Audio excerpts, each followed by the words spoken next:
تعالوا وياي خلينا نسوي أطيب دولمة بالخضروات. راح تشوفون المقادير جوا الفيديو كلها. حضرت المكونات كلها وبعدين بديت بلف الدولمة. أول شي سويت الشجر، طلعت اللب مالته وخليته على صفحة، وراها لب الباذنجان طلعته خليته على صفحة. بعدين جبت الفلفل أيضا وحفرته وخليته على صفحة.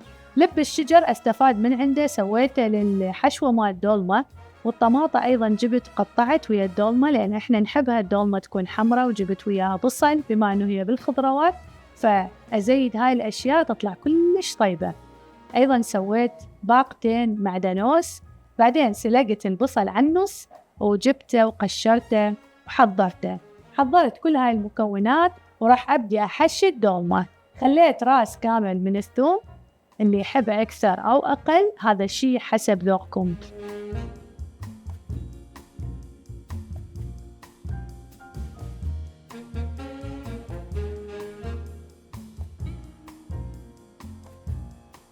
بعدين حضرت المكونات البسيطة مال الدولمة: ملح، بهارات مال الدولمة، ومعجون.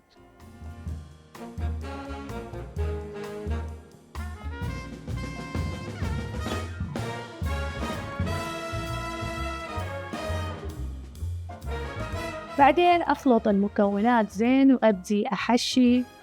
حشيت الباذنجان والشجر 3/4 تقريبا كل واحد.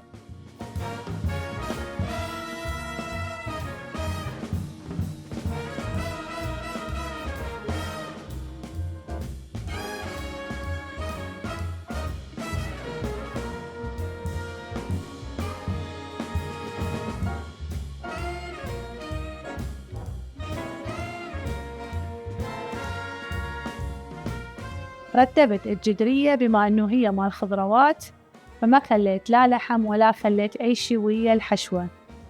عادة لما أسويها باللحم أخلي لية وأخلي مسروم وأخلي ضلوع جوا، لكن هالمرة حبينا أن ناكلها بالخضروات. تعرفون الدولمة بكل حالاتها طيبة. سويت البصل وهسه أبدي بالورق عنب. قولوا لي هم أنتوا تحبون الدولمة مثلنا؟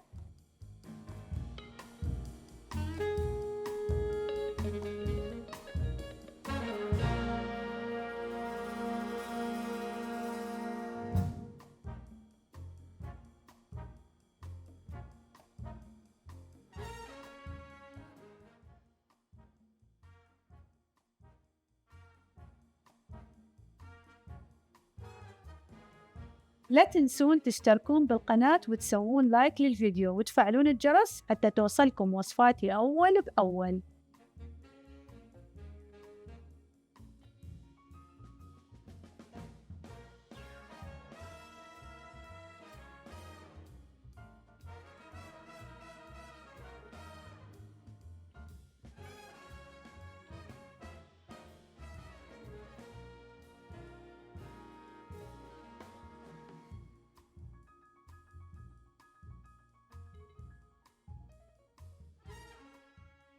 هسه طلع شكل الدولمة الحلو.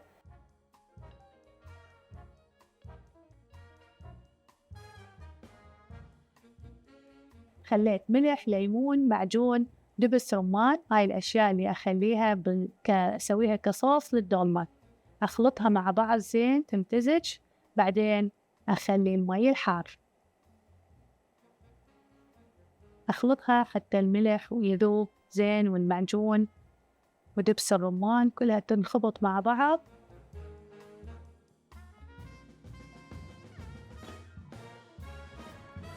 وهسه الدولمة صارت، وهذا المنظر الحلو للدولمة. وهنا لازم أذوق، طلعت كلش طيبة. أتمنى تجربوها وتكتبولي بالتعليقات شلون طلعت، وألف عافية. لا تنسون تشتركون بالقناة وتسوون لايك للفيديو وتفعلون الجرس حتى توصلكم وصفاتي أول بأول.